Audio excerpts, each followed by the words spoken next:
अस्सलाम वालेकुम, क्या हाल है। उम्मीद करना अल्लाह ताला दे फजल करम नाल सारे दोस्त ठीक हो। सो वीडियो को लाइक कमेंट शेयर ज़रूर करो ताकि हर आने वाली वीडियो तक पहले मिल वने अपडेट न्यू अपडेट।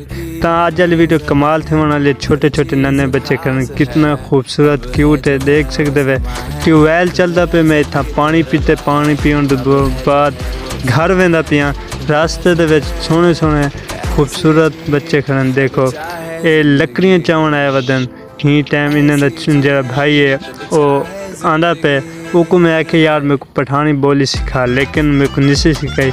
आते मैं नहीं सीखेंदा तो क्यों सीखते हैं पठानी बोली।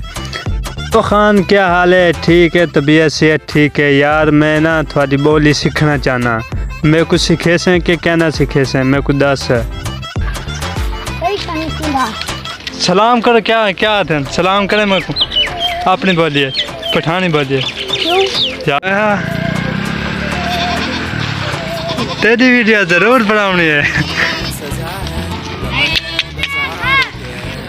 रास्ते दे विच मेरे दोस्त मेरे को मिल के यही बकरियां गिनते ही टाइम घर वेंदा पे मेरे को आखन लग गया यार क्या वीडियो बनाना शुरू कर देते हैं कि यूट्यूब मेरा चैनल है और तू ही चैनल ते असर है अपने मोबाइल फोन पे वीडियो देखें शायद इतने से या नहीं ये सारे हम घर गिद्दे ही टाइम मेरा घर में टाइम उम्मीद के साथ आज वीडियो तक बहुत अच्छी लगी उसे